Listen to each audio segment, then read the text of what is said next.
কারো ক্যান্সার দেখে যদি এই দোয়াটা আপনি বিশ্বাসের সাথে পড়েন, জীবনে কোনোদিন ক্যান্সার রোগে আক্রান্ত হবে না। অন্যের বিপদ যদি দেখেন, এটার জন্য একটা দোয়া আছে।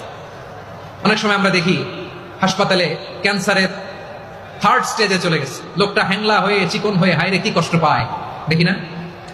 বিষ্ণু বলে একটা দোয়া যদি কেউ অন্যের কোনো বিপদ দেখে পড়ে, ওই বিপদ তার জীবনে কখনো আসবে না। শুনবেন? শোনার আগ্রহ আছে? অনেক সময় হয় যে আমরা মহাসড়ক দিয়ে যখন চড়ি, দুর্ঘটনায়, আইরে আল্লাহ, দুর্ঘটনায় মানুষের মাথা একদিকে, দেহ আরেকদিকে, ব্লিডিং, এরকম হয় না? আল্লাহ তুমি হেফাজত করো।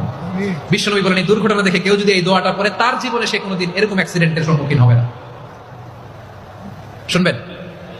বিশ্বনবী বলেন অন্যের বিপদ দেখে কেউ যদি পড়ে, আলহামদুলিল্লাহিল্লাযী আফানি মিম্মা বতালাকা বিহি ওয়া ফাদ্দালানি আলা কাসীরিন মিম্মান খালাকা তাফদীলা, মানে প্রশংসা সেই আল্লাহর, যে আল্লাহ তাআলা তোমাকে যেই জিনিস দিয়ে পরীক্ষা করেছে, আমাকে ওইটা থেকে বাঁচিয়ে দিয়েছে। তোমাকে আল্লাহ যেই বিপদে ফেলেছে, আমাকে ওই বিপদ থেকে তিনি মুক্ত রেখেছে, আর তার অনেক সৃষ্টির উপর আমাকে তিনি প্রাধান্য দিয়েছে। সুবহানাল্লাহ পড়েন। যে কোনো বিপদ, কারো ক্যান্সার দেখে যদি এই দোয়াটা আপনি বিশ্বাসের সাথে পড়েন, জীবনে কোনোদিন ক্যান্সার রোগে আক্রান্ত হবে না।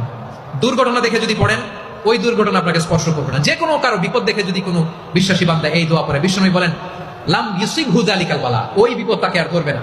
উফিয়া মিনহু মিন যালিকাল বালা কাইনাম মা কান, সে যতদিন হায়াত পাবে কোনোদিন ওই বিপদ তাকে স্পর্শ করবে না।